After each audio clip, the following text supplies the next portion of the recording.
Boa noite, pessoal, tudo bem? A gente está iniciando hoje mais uma live do Repensando o Negócio. O tema de hoje é qual a proposta de valor? A gente vai dar uns minutinhos aqui para o pessoal chegando também, participando dessa live. Hoje o convidado é o Elton Poças, um aluno, colega, amigo também, que a gente tem conversado bastante sobre negócio, empreendedorismo, como incentivar uma cultura empreendedora nas escolas. Ele tem sido um grande parceiro desses projetos, né? A gente vai conversar um pouquinho disso também, mas principalmente falar de proposta de valor, de como a gente gera negócios inovadores que podem contribuir para vencer o desafio agora nesse período de pandemia. E a ideia da proposta de valor é entender qual o problema que meu negócio resolve ou qual necessidade do cliente ele atende. Eu acho que quando a gente entende esses pontos, ajuda também a repensar o negócio nesse momento, porque muitas vezes as necessidades, os problemas dos clientes mudaram nesse período. Então, qual a competência, aquilo que você sabe fazer, que dá para readaptar? Então, em primeiro lugar, a gente tem que entender quais são esses desafios dos clientes para poder repensar o negócio, gerando valor para eles. Primeiro, essa ideia do repensando o negócio, a gente já está na sexta live, é uma vontade de contribuir, ela nasceu de uma vontade de poder contribuir nesse momento de pandemia. Então, de como eu posso ajudar a sociedade, de que maneira cada um está fazendo alguma coisa, tem gente arrecadando cesta básica, entregando, tem vales para ajudar pessoas que estão em dificuldades. Cada um tem feito um esforço para a gente passar junto, que eu acredito que para passar é fundamental que todo mundo se ajude. E eu entendi que a minha forma de ajudar, conversando com alguns amigos, foi de compartilhar conhecimento.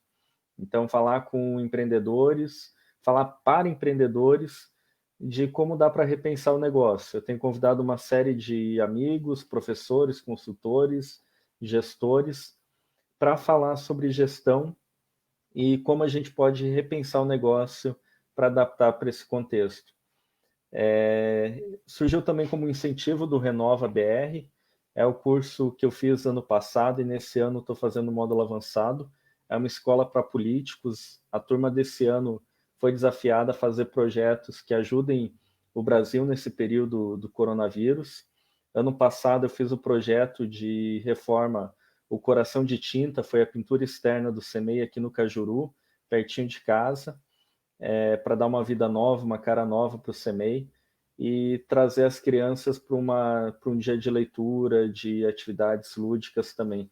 Então foi uma experiência bem bacana como aluno naquele ano, e agora nesse ano eles desafiaram quem tinha concluído o curso já também a participar desse desafio, renovar o Brasil, ajudando de alguma maneira a combater a pandemia, a ajudar quem está vivendo algum desafio nessa pandemia. Então, eu agradeço quem já está presente aí, já o Remy, o Jorge, o Leonardo, a Laura já estão compartilhando, o Elton também já chegou aí, e eu vou trazer o Elton aqui então para participar da sala junto com a gente e poder apresentar ele aqui para vocês. Então, o Elton é formado em administração de empresas. Deixa eu só trazer ele aqui para a sala para participar com a gente.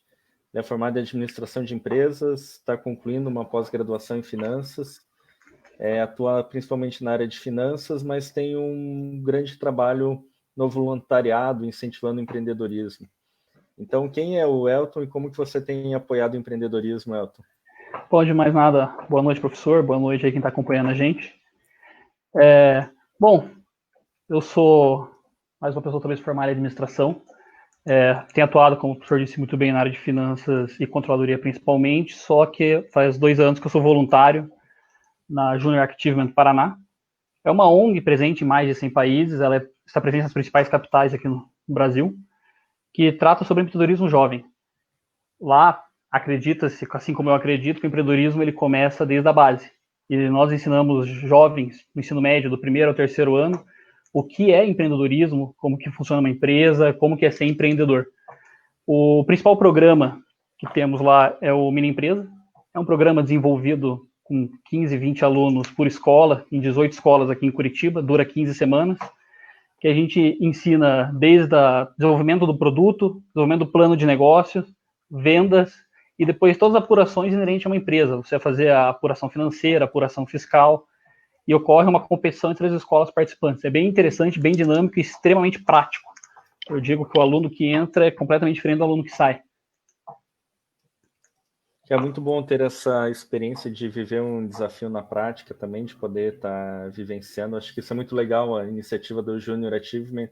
Eu fui voluntário quando morava lá em Florianópolis, fazia graduação também, e realmente é uma iniciativa fantástica, né?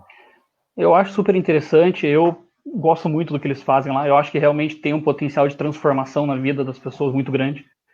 Que tem aluno de todos os tipos, né? A gente tem desde aluno do colégio público até aluno do colégio particular. Então, a mudança de visão dessas pessoas, quando ela entra e quando ela sai, é muito grande. E com certeza muda o futuro da pessoa. E não só da pessoa, da sociedade em si. Porque quando se fala em empreendedorismo, você não está mudando o futuro de uma pessoa nunca. Quando se fala em negócio, está mudando sempre a sociedade em si. Elton, quando a gente começou a conversar aqui do tema, de falar desse projeto, dessa proposta, a ideia de proposta de valor, nós conversamos bastante do desafio que é entender o cliente, assim. Então, acho que dá para começar falando disso, que primeiro, clientes são pessoas, as pessoas têm dores ou necessidades, e as pessoas fazem alguma transação com a empresa para ter um analgésico para essa dor ou para poder atender alguma necessidade. Como que dá para entender quais são essas dores, quais são essas necessidades das pessoas? Realmente, até é bom colocar, né? Toda empresa, todo CNPJ, ele é concebido pensando em resolver um problema. Se você pensa numa empresa, ninguém vai falar, eu quero uma empresa só para ganhar dinheiro. Para ganhar dinheiro pode ser a consequência da sua empresa. É pensando em resolver uma dor, resolver um problema. E o nosso cliente sempre vai ser pessoas, que é constituído por pessoas. Talvez seja entender o processo de quem é essa pessoa. Quando você pensa em planejamento estratégico, pensamento de negócio, você tem que entender quem é o seu cliente e onde ele está inserido. Principalmente quando você fala em valor, o que é valor para alguém? O que eu considero valoroso, o que eu vejo que tem potencial, não é a mesma coisa que o Josué vê, não é a mesma coisa que outra pessoa vai ver. A gente sempre procura entender o que aquela pessoa busca. Um exemplo que eu li uma vez no livro, não consigo me lembrar quem que era o autor, que ele usa a frase: eu não quero comprar sapato, eu quero que você me venda conforto para os pés.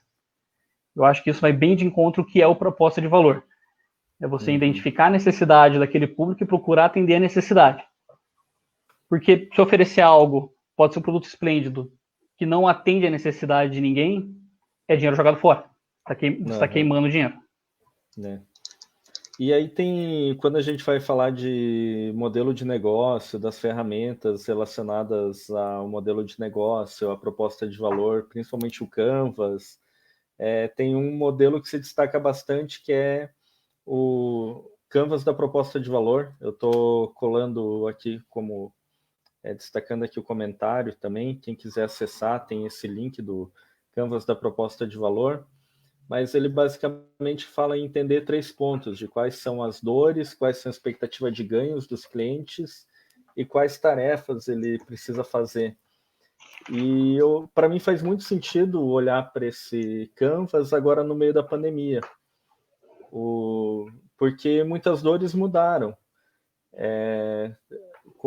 Como mudou a rotina, como mudou a forma que a gente tem agido, tem convivido, coisas que antes eram necessidades ou expectativas de ganho. Por exemplo, tem muita gente com muita vontade de poder interagir, comemorar, estar junto, confraternizar, tá num tumulto aí, mas não pode. Então, como eu levo algumas coisas que eu encontro nesse espaço para outra forma nesse convívio com distanciamento social?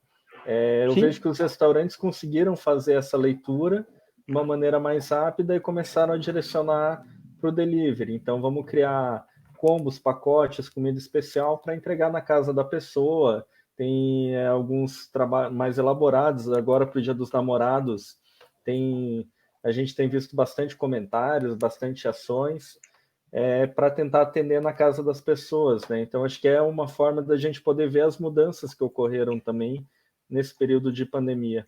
Com certeza. Acho que, assim, situações como essa, a gente vê como é necessária, às vezes, a transformação de um negócio. Os negócios hoje acabaram se obrigando a ficar muito mais digitais e online do que estavam antes. Se você vê até o próprio, não só restaurantes, mas os próprios varejos começaram a adotar mais a postura online, né?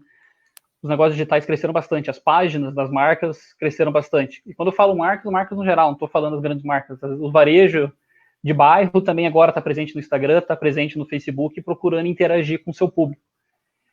E isso, voltando, é bem aquela questão da proposta de valor ligada ao plano de negócio. Quando você concebeu o plano de negócio, usando o Canvas como exemplo, que você vai lá, divide em 9 etapas, você olhando desde do perfil do seu cliente, fornecedores, quem vai ser seus parceiros ali dentro, você pensa de uma maneira. Chega numa situação como essa de pandemia, você é obrigado a rever todo o seu planejamento de negócio. E aí vem você conseguir ter a agilidade e a visão de aonde está o valor, aonde que o público está procurando o valor, para eu conseguir mudar rápido isso daí. Os restaurantes, como você disse, fizeram muito bem. Eles mudaram para o delivery, viram que não ia poder atender fisicamente as pessoas precisam ainda continuar comendo, e que eles foram, migraram para o delivery.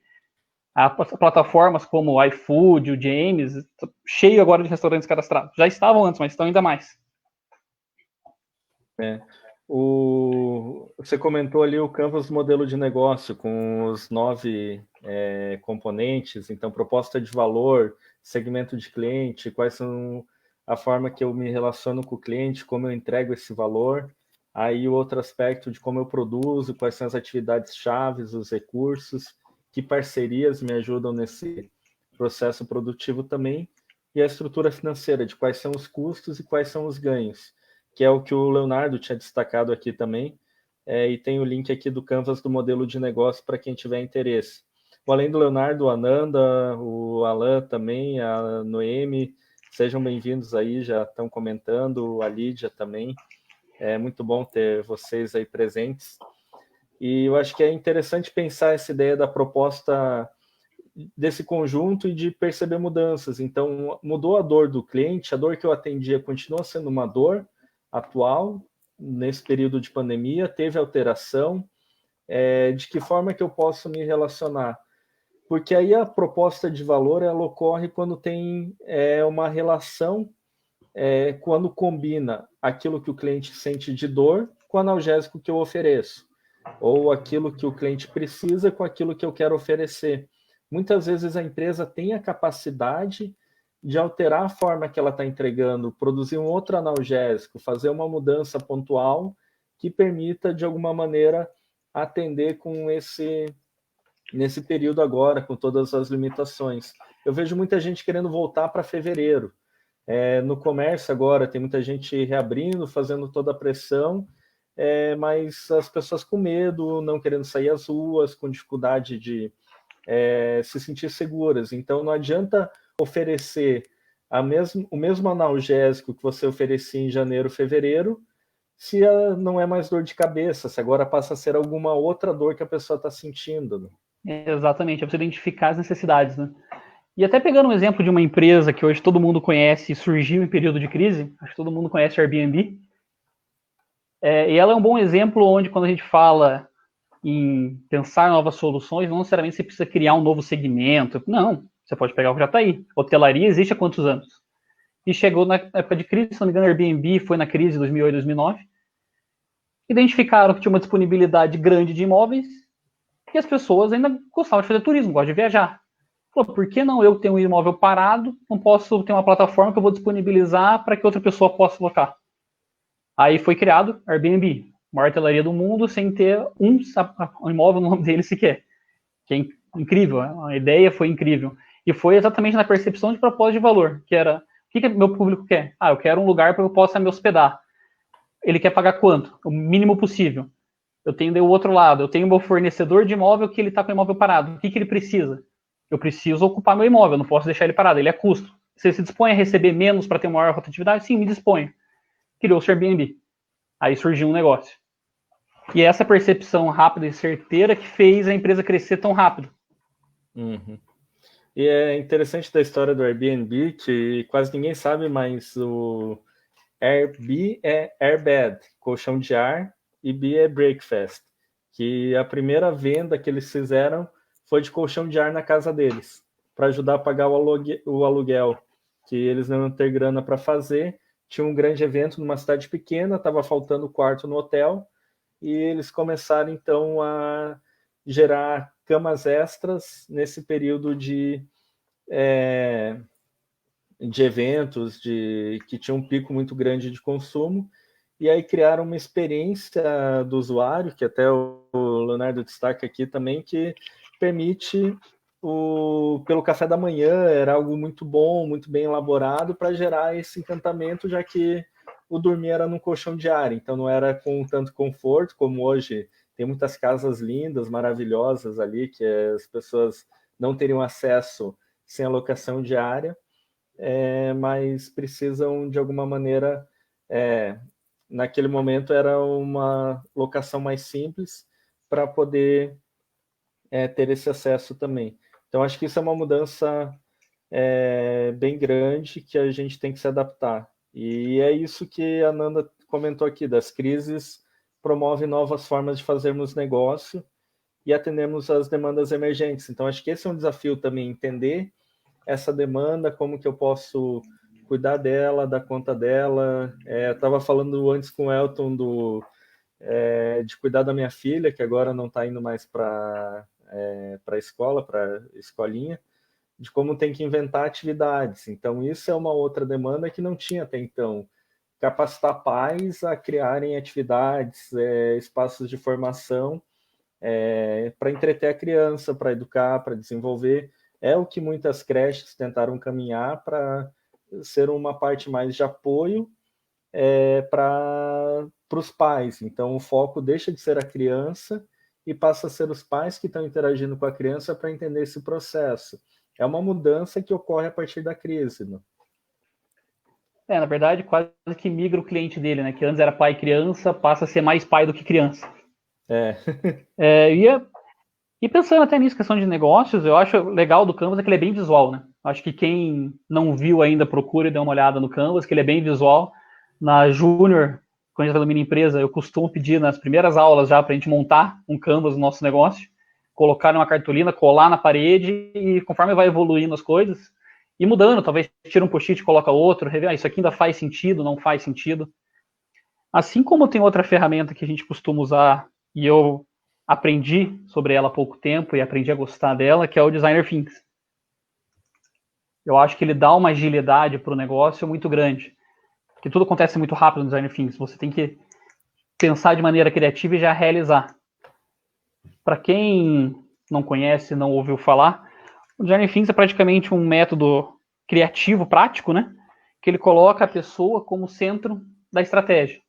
Normalmente o negócio começa pelo lado ao contrário. A pessoa fala, tô a fim de abrir uma padaria. Vou abrir uma padaria, depois ela começa a ver quem seriam os clientes da padaria dela. Aqui é ao contrário. Eu vou ouvir a demanda da pessoa, eu vou escutar qual que é o problema dela, o que é a dor, o que precisa ser suprido. E com base nisso, daí eu vou empatizar primeiro, que é escutar a dor dela, e procurar entender essa dor. Ver quantas pessoas se enquadram na mesma situação. O segundo ponto, eu vou definir qual dor que eu vou tentar solucionar. Como eu vou tentar solucionar essa dor. Daí eu vou idealizar. Eu vou fazer um brainstorm, uma chuva de ideias com os envolvidos, vamos ver pensando na pessoa que a gente já conhece, a dor que a gente já conhece, o que a gente resolve fazer para a dor que a gente quer resolver, o que podemos fazer, qual vai ser a ideia.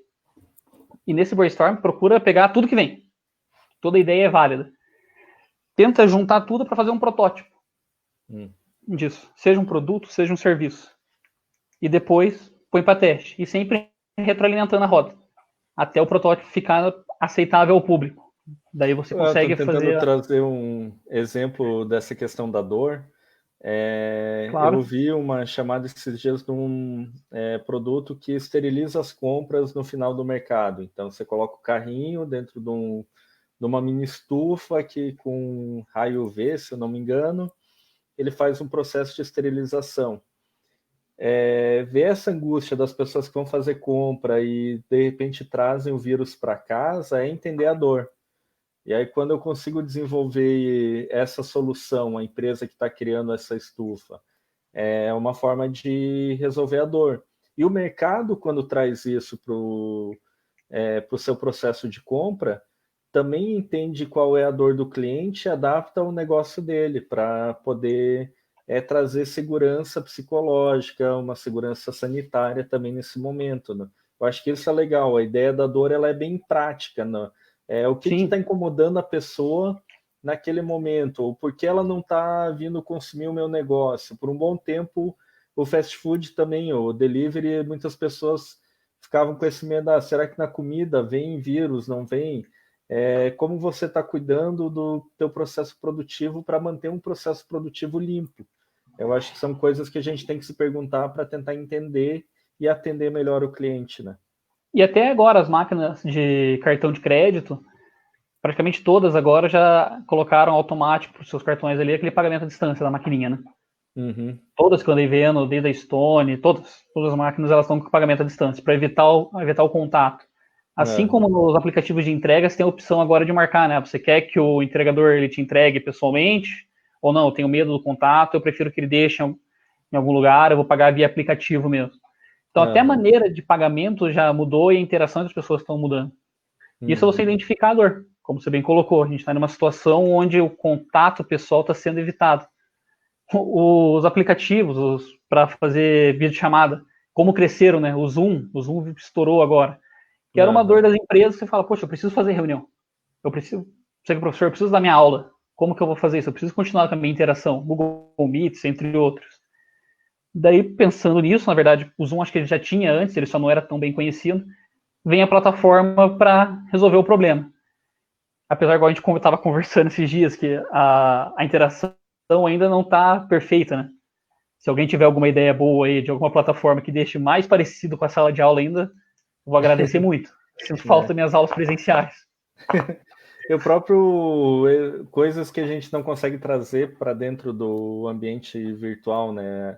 A sala de aula mesmo ficou uma sala de aula muito mais formal, muito mais focada no conteúdo, e os espaços de interação eles ainda são menores. Então acho que esse é um desafio também de como criar interação, que é algo muito vivo numa aula, para um ambiente virtual. Você acaba ficando muito mais uma relação professor falando, aluno ouvindo, mesmo que seja um espaço de videoconferência, ela é bem menos dialógica do que era dentro de uma sala de aula, o fazer exercício, o trabalho em grupo.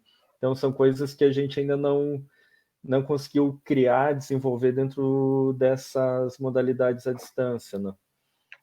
Sim, mas O é tudo um Alan processo, né? O Alan comentou aqui do iFood, que está utilizando a metodologia de pagar pelo aplicativo e não aceitar mais dinheiro também para reduzir esse contato e dinheiro especialmente, que é algo que circula bastante. Então, é realmente as empresas se adaptando, né? E muito a partir dessa leitura do que incomoda, o que tem incomodado o meu cliente, quais são as dores que ele está sentindo. E aí também outro ponto que o mapa da proposta de valor nos ajuda a entender quais são as necessidades, as tarefas que o cliente tem feito.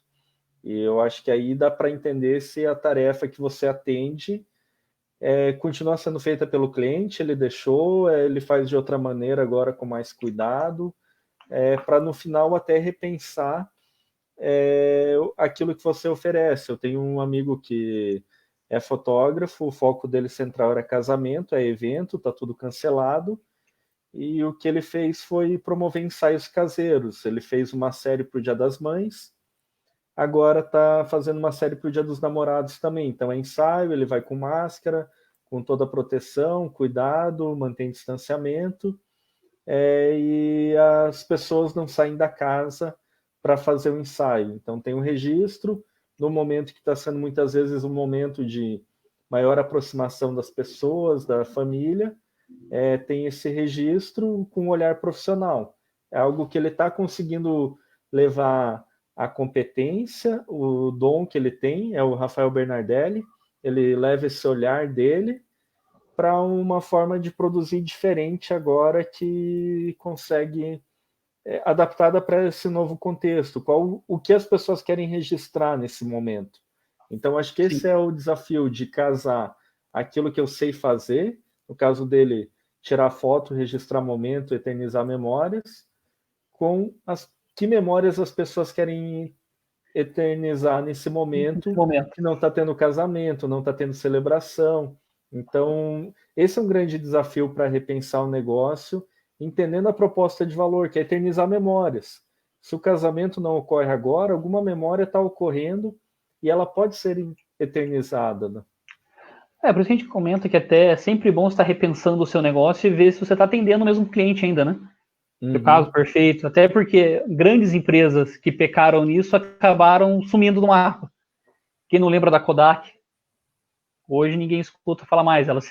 Enquanto ela insistia em produzir filme, estava todo mundo na máquina digital. Uhum. A própria Nokia, que quando foi lançado o iPhone, fez piada sobre o iPhone, falou quem vai pagar 300, 600, 700 dólares por esse aparelho? Hoje o iPhone é o que é. Então, assim, pagam o mercado... $1.000 em aparelhos. Sim, 4 mil reais no celular. Fala, meu Deus. Só que assim, o mercado muda, os negócios mudam, os anseios das pessoas mudam. E quando você fala em mudança de anseio, a proposta de valor é outra. Tem que ser identificado toda essa movimentação. Assim como aconteceu com a Xerox também. Mais um exemplo. Demorou-se para entender. Uma empresa também que surgiu identificando qual era a dor das pessoas foi a Uber. A Uber começou a perceber, quem criou a Uber começou a perceber que, em Nova York precisava de táxi, não tinha táxi, você não conseguia ter o táxi.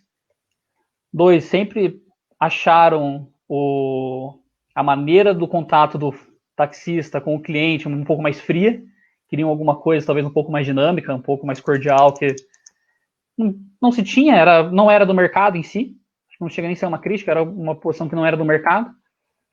E identificou também os jovens com o carro parado em casa, né? O pessoal precisava fazer algum bico para ganhar algum dinheiro.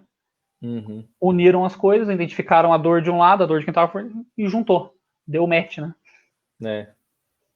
E aí você trouxe até mais elementos, assim, já falando um pouco do modelo de negócio, né? Então, você falou de olhar parcerias, quem tinha carro disponível para utilizar, olhar o perfil do cliente, quem fazia o deslocamento, estava procurando uma forma mais eficaz de fazer esse deslocamento, com maior cortesia.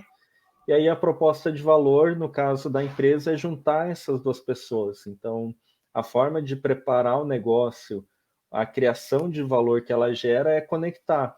Porque a pessoa com o carro em casa não consegue gerar dinheiro e a pessoa que quer se locomover com transporte mais privado não consegue chamar alguém aleatoriamente pela lista telefônica para saber se a pessoa tem carro disponível ou não para levar ela naquela hora. Então, a proposta de valor está em conectar essas pessoas, assim como o iFood, muita plataforma tem gerado valor conectando as pontas. Então, não é a entrega, a produção, o Airbnb que você citou antes, não é o de fazer, mas é o de conectar.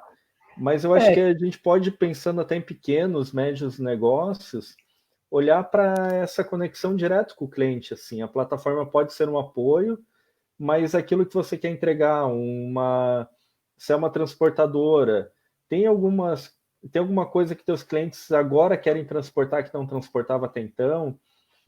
O que você sabe fazer, o que você tem de recurso disponível, e ele pode atender uma dor nova que surgiu nesse período de pandemia. Eu acho que essas são coisas para a gente pensar agora nesse momento, assim, de como adaptar, dialogar esses dois caminhos possíveis. Aquilo que a empresa sabe, já tem uma trajetória, uma caminhada para saber fazer, com aquilo que o cliente está demandando que é diferente. Então, a inovação agora não é tanto abrir um novo negócio, mas é reinventar um negócio para poder trazer para esse novo contexto, para essa nova realidade, né? Sim, porque apesar da situação, o pessoal se desesperar, que, meu Deus, o que vai acontecer agora? A demanda, ela nunca some, ela só migra. produtos que eu demandava ontem talvez não sejam os mesmos que eu estou demandando hoje. Um exemplo, tem algumas lojas de roupa aqui perto da minha casa que o pessoal está trabalhando bastante com mala direta. Quando eu era mais novo, eu lembro que tinha algumas pessoas que compravam roupa em outros estados e vinha aqui para revender com a malinha, entregava, escolhia as peças. E agora as lojas começaram a fazer isso. Elas entram em contato pelo WhatsApp, pelo Instagram e falam, tenho tantas peças. Quer experimentar? Ah, gostei de tais peças. Elas mandam em casa para você experimentar. Isso já é uma mudança, um pequeno negócio. Sim. E adaptando para isso, o cliente não quer sair de casa, se expor. Não sei se eles trabalham com manter a roupa por alguns dias paradas entre um cliente e outro, como uma forma de cuidado, que também pode trazer isso de, eu deixo alguns dias aqui em casa ou na loja para evitar a contaminação cruzada também, então de trazer essa segurança, né? Sim. Outra, eu fui numa loja esses tempos ali no Bacaxiri, que a roupa, tinha roupa que ficava disponível para você visualizar. Só toda vez que você pedia uma peça, vinha uma zerada, lacrada do estoque, você experimentava, ela via para um canto de dedetização. Então, assim, duas pessoas não iam experimentar no mesmo dia a mesma roupa. Isso passa uma segurança. Sim. Isso já passa uma segurança para o consumidor. Que agora talvez seja a palavra-chave, né? Seja o que você queira oferecer como varejo, tem que trazer segurança junto. Isso seja uma padaria, seja uma loja de roupa, seja o que for, atende pessoas a oferecer segurança, elas estão procurando segurança. Agora, como eu vou oferecer a segurança?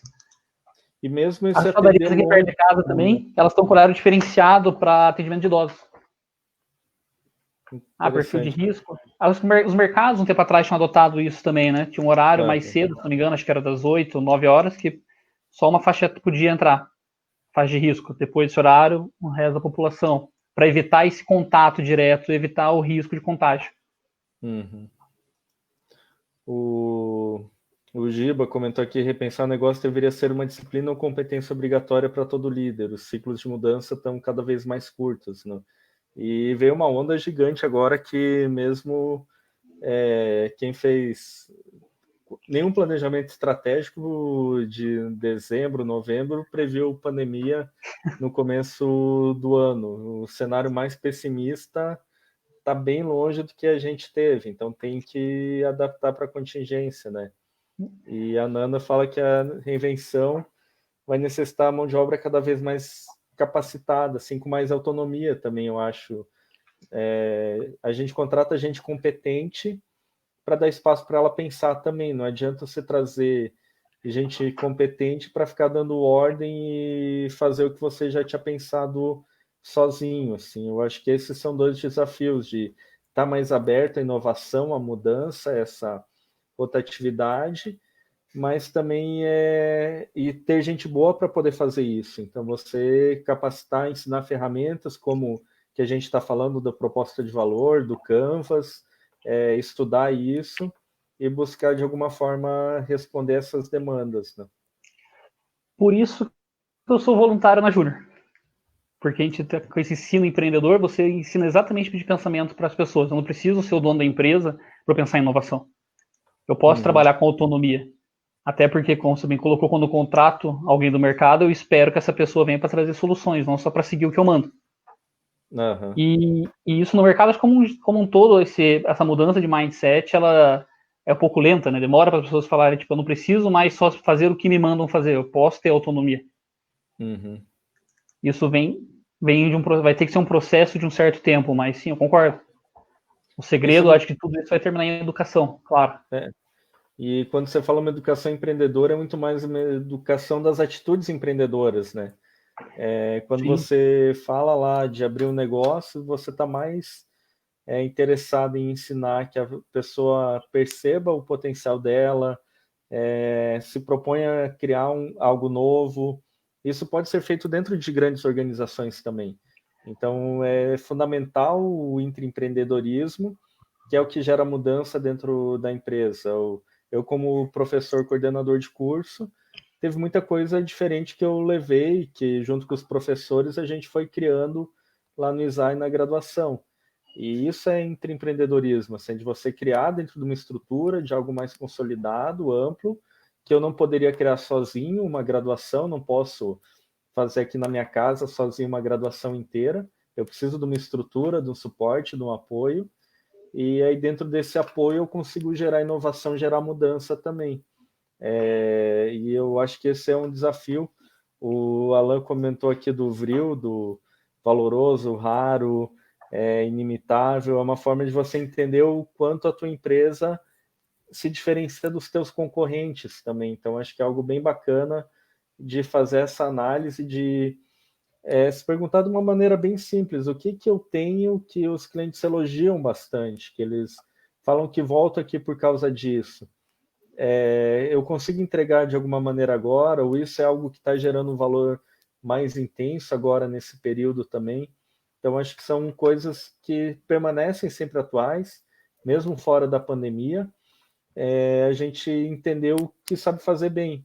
Uma ideia de uma análise SWOT, de pontos fortes, de aquilo que eu sei fazer bem é a fortaleza para eu me reinventar, para a partir dali eu repenso o negócio, eu trago mais inovação, trago mudança também. Então, acho que esses são desafios que ajudam no processo de repensar o negócio, né? Sim, e toda vez que você repensa e você consegue atribuir valor ao seu produto, e é sempre bom deixar claro, quando a gente fala em valor, preço é o que está se pagando, valor é o que você se recebe. E o valor que você atribui, ou seja, a vantagem que está dando para o seu cliente, tem que ser maior do que o preço que ele está pagando, senão ele não compra. É basicamente isso. E quando a gente fala sempre em propósito de valor, sempre vem inovação no meio, sempre entra o tema inovação. Só que, como eu falo na Júnior, quando você fala em inovação, você não precisa falar em criar algo. Eu não preciso criar algo, não tem que ser algo necessariamente tecnológico, super avançado. Um novo processo é inovação. Fazer o que já se fazia de uma maneira diferente, atraindo pessoas diferentes, é uma inovação. Que é o que você comentou entre o empreendedorismo, né? Que é você fazer empreendedorismo dentro de grandes organizações. Às vezes você vai trazer uma inovação de processo, que vai criar um novo produto, que vai criar uma nova maneira de ver o negócio. E isso pode se fazer em qualquer empresa, de qualquer tamanho. Isso não está limitado à multinacional. Muito pelo contrário, às vezes é mais fácil fazer na empresa de bairro, que você tem mais acesso ao dono aos funcionários, ao cliente dele, do que uma empresa muito grande, muito hierarquizada. E eu acho que aí traz uma questão também de a gente se reinventar. O Giba comentou aqui da questão de redução de demanda, muitas vezes ocorre porque as pessoas estão percebendo que não precisam consumir tudo aquilo que consumiam. Tem coisas que dá para fazer em casa também. Dentro disso, eu gosto de pensar muito, quando eu vou ensinar modelo de negócio, uma pergunta que eu faço para os alunos qual é o valor que as empresas que vocês são clientes entregam? Porque às vezes a gente está tão habituado a consumir pelo consumir, de fazer compra quase no automático, que não para pensar o que de fato está consumindo. Eu assino a Netflix para ter programação legal para minha filha assistir, que não é mais para mim, agora é para ela. A internet é para eu poder me comunicar com o mundo, mas dentro das coisas mais simples. Vou na academia, ou ia, que agora estão fechadas, mas ia para academia para ficar em forma, ou ia para academia para ficar para perder peso. São propostas diferentes que eu posso de alguma maneira ajudar. Quando eu entendo o que o cliente de fato está consumindo, está buscando, fica mais claro como entregar esse valor, como agradar ele também. Falando na área de ensino, hoje tem muito foco de desenvolver competências. Então, você saiu de um curso longo, de um bacharelado de 4 anos, 5 anos, para, às vezes, o curso de uma semana, 20 dias, concentrado, intensidade. Então, eu não busco mais desenvolver todo o conjunto, eu quero desenvolver aquilo que eu acho importante naquele momento. É uma escolha que muitos clientes têm feito. Então, eu preciso, enquanto instituição de ensino, conseguir fazer essa adaptação também se eu continuar só ofertando curso longo, tem uma série de clientes que nem vão olhar para mim, que vão falar, eu quero algo mais rápido, quero aprender a gravar vídeo agora, preciso falar com os alunos online, então como que eu falo para a internet em vez de falar numa sala de aula, um oratório online? Onde que eu encontro isso? Né? Então, acho que eu não quero fazer um curso de 2 anos, eu quero, em 10 horas, 20 horas, resolver meu problema. Né? Então, tem essa mudança também para entender as dores e daí adaptar o que eu sei fazer, que é ensinar, conectar professores, alunos, para poder apresentar isso. Né? Você até comentou a questão, pegando já a pergunta, a questão que o rapaz levantou ali, que a demanda não some, as pessoas estão procurando talvez consumir menos ou fazer mais em casa. Queira não, se gera outro tipo de demanda dessa maneira. Eu conheço várias pessoas que iam para academia todo dia e agora está quase todo mundo fazendo com um personal online. Uhum. O personal ele passa os equipamentos que a pessoa precisa ter e não necessariamente comprados. Pode pegar uma garrafa PET, encher de água, outra encher de feijão, colocar um saco de alguma coisa nas costas, fazer agachamento, enfim. Ele ensina alguns métodos para você desenvolver aparelhos caseiros e ele passa os treinos normal dele. Ou seja, a proposta de valor para aquela pessoa sempre foi o quê? Saúde. Ela sempre procurou ter acesso à qualidade de vida, ter acesso à saúde. A saúde está vindo até ela. Ela descobriu que ela não precisa mais sair de casa e ir até a academia. O profissional está vindo até ela. Tudo de maneira online e segura. Uhum. Esse é o desafio, ir adaptando, né? Aqui a Ananda comentou, a inovação nessa situação pós-Covid vai passar por modelos que contemplem parcerias e compartilhamento de experiências. Realmente, eu acho que isso é algo fundamental de poder compartilhar, poder trabalhar junto, poder trocar conhecimento. Até a gente tem visto uma atuação maior em rede também de instituições do mesmo setor, muitas vezes se apoiando, trabalhando junto para tentar superar esse desafio, não ficar só na competição, mas também uma ideia de cooperação para poder superar essa fase desafiadora. Né? Mas eu acho que, na verdade, a pandemia, nesse sentido, ela veio para impulsionar um movimento que já estava acontecendo, que é a economia compartilhada. Né? Já tem alguns anos que vem migrando a demanda para uma economia mais compartilhada, tanto que você vê cada vez mais crescimento de coworkings. As empresas já não querem mais elas serem donas de espaços. Elas podem falar para os seus funcionários trabalhar de onde ele quiser e ter contato com pessoas diferentes todos os dias, se for o caso. Uhum. Assim como a gente comentou já do Uber, do Airbnb, James, Uber Eats, cada vez mais integrando setores, integrando pessoas. Talvez agora mude mais para o ambiente digital ainda, mas sempre tem espaço para melhoria no processo. Uhum. E falando em melhoria de processo, tem uma outra questão também que pode ajudar a pensar a empresa, que é o Balance Scorecard, né? Eu comento um pouquinho dessa ferramenta, de como ela pode ajudar na formulação da estratégia, principalmente na implementação da estratégia também, e muito nisso, de repensando o jeito de fazer com pessoas capacitadas, com pessoas cada vez mais preparadas para fazer isso. Né? É que o Balance Scorecard, né, ele veio para suprir uma necessidade que até então as empresas não viam. A empresa sempre olhou muito para trás, e sempre se preocupou muito em olhar resultado financeiro e olhar o processo do negócio em si. Só que, como a gente já comentou aqui desde o início, o negócio é pautado em pessoas. Então ele trouxe a visão do cliente e a visão do aprendizado interno, né, customização e tudo mais. Então são esses 4 pilares que ele traz. Que é a visão financeira, você sempre procurar ter os resultados financeiros saudáveis, você procurar ter interação do seu cliente, sempre trazendo os anseios dos seus clientes para dentro da empresa. Depois disso, você vai fazer os processos, sempre revendo os processos da empresa, qual que é o seu processo produtivo, como que a informação corre dentro da sua organização e para fora dela. E no final, para você fazer o aprendizado e o crescimento. Então, no final do ciclo, você vai sempre procurar desenvolver o seu funcionário para atender melhor seu cliente, para ter um melhor processo dentro da empresa, e isso sempre retroalimentando e a roda girando. Até pouco tempo atrás não se via isso. Tanto que, acho que foi o Norton que fez o primeiro livro conciso do tema, né? Que foi escrito, acho que não tem 40, 50 anos o livro. Não, acho que é bem década menos. de 90 ou anos 2000. É 2000, né? E é interessante trazer essa ideia, são 4 blocos, então os autores fazem uma crítica que estratégia sempre olhava só o financeiro, aí a proposta central financeira é consequência de cliente satisfeito. Cliente satisfeito gera resultado financeiro, então se eu quiser ter resultado financeiro positivo, eu tenho que cuidar bem do meu cliente. Para ter um cliente satisfeito, eu preciso ter os processos internos funcionando.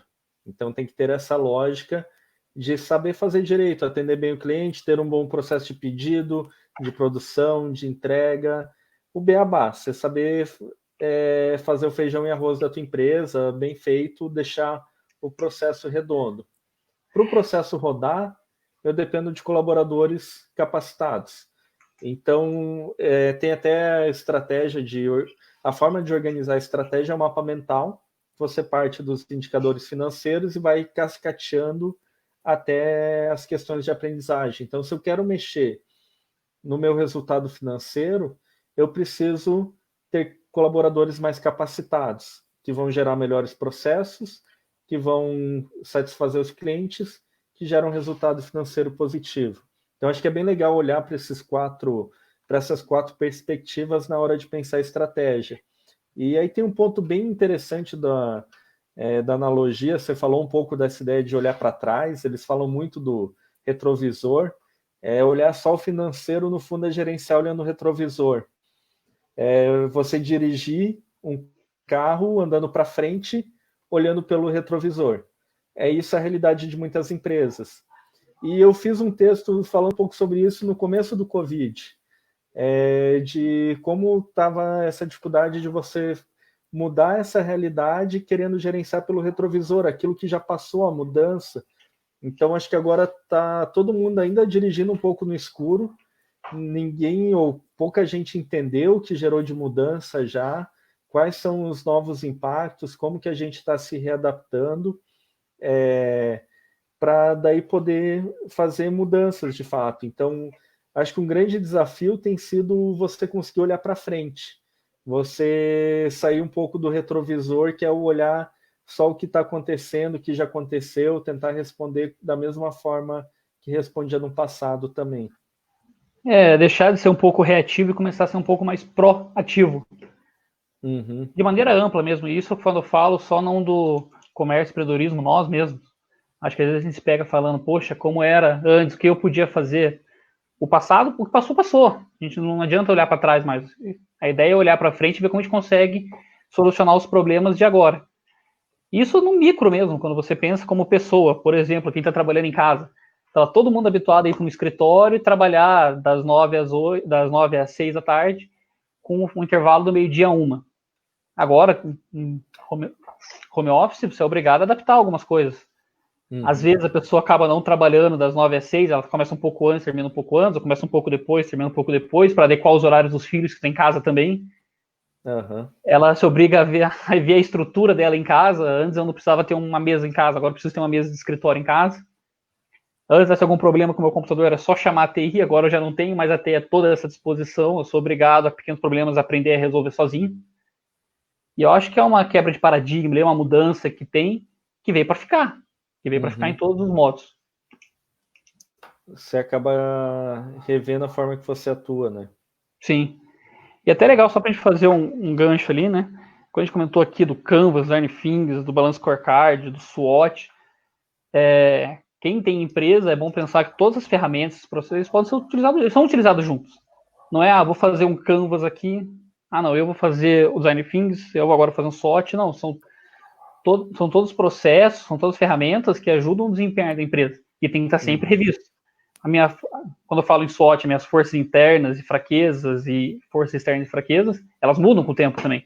Tudo isso é mutável. Que daí a gente chega até nas 5 forças de Porter lá, que ele coloca, né, o poder de barganha dos fornecedores, a entrada de novos concorrentes, poder de barganha dos clientes, produtos substitutos, e isso tudo gerando a concorrência entre si, né? Uhum. Cada hora uma das forças atua mais. E é importante ter essa percepção e essa mudança. Uhum. Outra mudança que ocorreu no comércio em geral, que antes, e por incrível que pareça, muitos empresários ainda pensam assim, era o empresário dava o preço dele, o empresário dizia o que ele ia oferecer e como ele ia oferecer. Hoje já não é mais assim. Para começar, que hoje nem só por diferencial competitivo você consegue se colocar no mercado, você tem que ter um custo interessante, porque tem muita gente fazendo muita coisa, a mesma coisa. E até no Balance Scorecard, quando ele coloca a visão do cliente e a visão do aprendizado, eu acho que são 2 pontas que podem definir a diferença de uma empresa para outra. 2 empresas que fazem exatamente o mesmo produto, exatamente da mesma forma, se elas escutam os anseios do cliente de maneira diferente, elas tratam o funcionário dela de maneira diferente, no preparar ele para atender melhor o cliente, elas vão ter diferenciais melhores. Uhum. Até tem outro livro que coloca essa questão das disputas entre as empresas e tudo mais, e quem consegue ter diferencial competitivo, quem não consegue, quando que o valor é percebido, quando não é, que é a estratégia do Oceano Azul, né? E basicamente o autor divide o mercado entre dois tipos, o Oceano Vermelho, que é o comércio degladiando para ver quem consegue pegar o cliente, custo lá embaixo, e o Oceano Azul, que é que ele conseguiu criar algum tipo de barreira de entrada, onde ele domina o mercado, ele tem um share dele que ninguém consegue tomar por algum motivo. Normalmente porque ele tem um valor que os outros não têm. O cliente ele percebe algo dentro daquela proposta de valor que mais ninguém consegue fornecer para ele. Uhum. E eu acho que a Apple, por exemplo, a Apple tem um pouco disso. O cliente da Apple é cliente da Apple, sabe? Ele enxerga aquele celular não só como um celular ou aquele relógio, não como um relógio, quase uma obra de arte. O cliente da Harley é uma filosofia de vida. Quem compra Harley só compra Harley. Então, esse tipo de situação está ligado diretamente à proposta de valor. Quer dizer, a empresa oferece alguma coisa que só ela sabe oferecer daquela maneira. Ninguém mais consegue. E uma forma de você se diferenciar também é de você poder oferecer primeiro, assim, entender qual é a dor do cliente de uma maneira diferente e poder oferecer essa solução, né? A gente está se encaminhando já para os últimos 10 minutos aqui. O tempo passa rápido, a conversa eu acho que é boa, né? Então, encaminhando um fechamento um pouco, retomando para o canvas da proposta de valor, eu acho que é legal também ver que às vezes a empresa ela consegue se diferenciar no mercado quando ela cria um analgésico específico para aquela dor. A gente tem visto isso explicitamente na corrida para vacina. Então, é um analgésico, é uma vacina para uma dor da humanidade inteira. Quem conseguir fazer isso vai estar muito bem, porque tem uma demanda absurda. Quem conseguiu fazer teste já está nesse outro processo, já tem conseguido se diferenciar, mas entender essa realidade do seu cliente, quais estão sendo as novas dores dele, eu acho que é fundamental para você conseguir propor analgésicos. Então, isso eu percebo que tem muito empresário também querendo vender o mesmo analgésico, sendo que mudou a dor. O primeiro passo para você poder curar alguma doença ou alguma dor, usando essa analogia, é você fazer um bom diagnóstico. Então, eu tenho que conseguir entender qual é a dor do meu cliente para daí propor algo que ele anseie. Se eu não sei qual é a dor de fato, eu vou continuar anunciando a mesma coisa que eu anunciava. Então, acho que esse é um desafio de, às vezes, parar para se perguntar, ou parar para perguntar para o cliente o que de fato está te incomodando, o que você está buscando, e daí olhar internamente aquilo que eu sei fazer, quais são minhas competências, que recurso eu tenho acesso, para ver de que forma eu posso responder essa dor. Então, não é algo pronto, pré-definido. É algo a partir de um processo de escuta. Ouvindo o cliente, eu me adapto, eu uso minhas competências para resolver a dor dele de uma forma que, às vezes, ele nem sabia que dava para resolver. Não? O Designer Thinking ajuda bem nisso aí. A gente coloca a pessoa no centro do tema, né? Que no final você precisa mapear o seu cliente, precisa entender quem é ele, da onde vem e para onde ele vai. É importante, nenhuma empresa é feita para atender todo mundo. Você tem que direcionar. Quem tentar atender todo mundo não vai atender ninguém. Acho que esse é um grande desafio. Né? A última pergunta para a gente responder está bem fácil aí. O Leonardo, o pós-Covid é um cisne negro. Eu acho que é mais o Covid que é um cisne negro, né? Ninguém esperava, não tinha em gestão de crise nem isso definido, então o pós não sei o que vai ser, assim, eu olho mais a pandemia como algo não esperado que pegou todo mundo de surpresa, né? E esse aí leu o livro do Taleb, Cisne Negro. Mas eu acho que o Covid em si é o Cisne Negro, e pensando talvez numa crise econômica, ele deve estar colocando o ponto.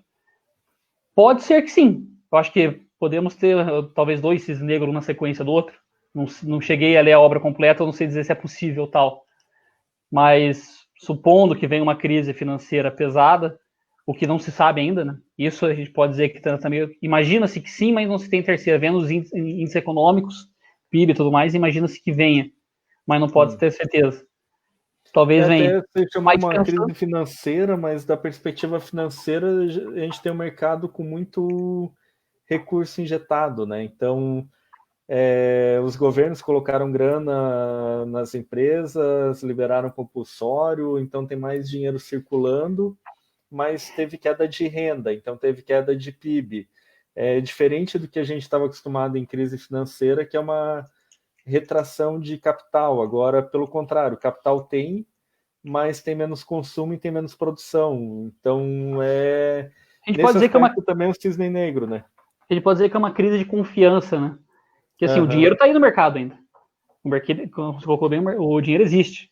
O que não tem é disposição para gastá-lo, para investir. E até então, pensando já no cisne negro que colocaram, vamos pegar a próxima obra do Taleb, então, e vamos ser antifrágeis. Vamos pensar em maneiras que, vindo o cisne negro, a gente não seja tão prejudicado. Medidas corretivas. Que talvez você não precisa se expor tanto, mas você precisa tomar algumas atitudes, você precisa se expor de alguma maneira ainda. São grandes desafios, né?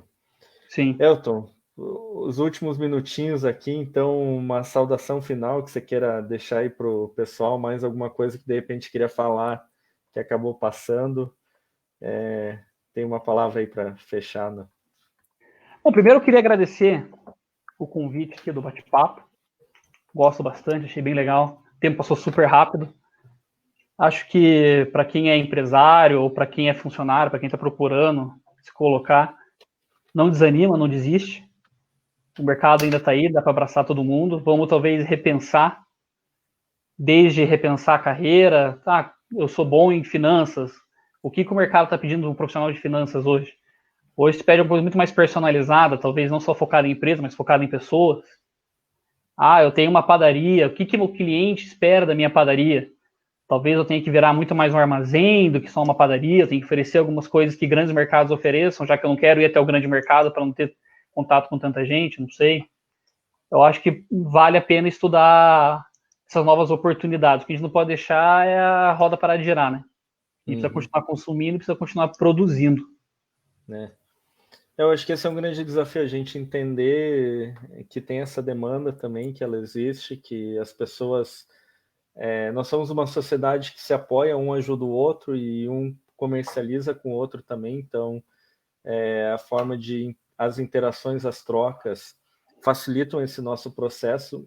A nossa qualidade de vida só é possível pelo volume de trocas que a gente faz, então é importante procurar de alguma maneira manter isso, poder manter especialização, fazer as trocas agora com segurança, preservando a vida, a saúde de todo mundo. Então, repensar o negócio dentro de normas de segurança também acho que é fundamental. Entender as dores para poder cuidar de todo mundo, para a gente passar por isso. Entender que pode ser mais longo do que a gente esperava. Também acho que foi um grande desafio que, quando o Brasil entrou na quarentena, a sensação era que em 40 dias ia estar de volta. Às vezes até menos, achava que em 15 dias, 30 dias, a gente ia voltar à normalidade. Então, isso afetou bastante os planejamentos de contingência, de crise, de como lidar com isso.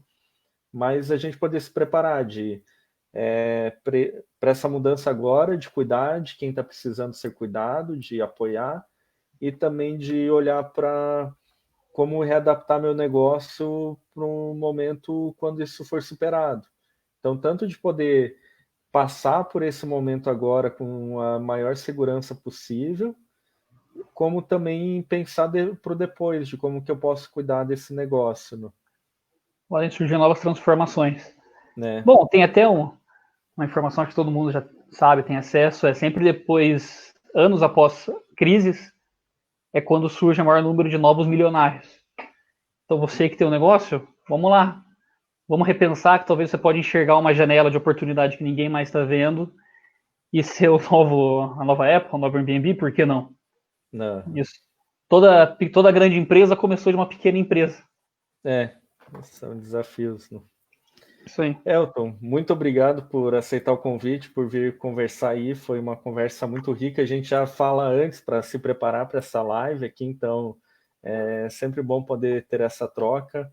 Obrigado ao pessoal que está aí assistindo, acompanhando, o Theo, o Norman Neto, Elisa, Marília, o João Márcio, o Valdemar, Joana, Carla, o Leonardo, o Ananda, o Giba, o Alan, que está sempre presente aí.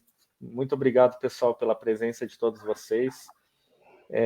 Semana que vem eu devo dar uma parada na live e eu retomo na outra semana aí, do dia 22 ou 23 de junho, falando de effectuation, uma lógica efetual, uma lógica eficaz para tentar abrir um negócio ou resolver problema. Então, quem quiser participar, eu vou anunciar aqui nas minhas redes também. São todos bem-vindos. Obrigado por todo mundo ter participado aí. A Nanda colocou aí gratidão nossa também por vocês terem dedicado seu tempo aí para nos ouvir, por estar junto com a gente.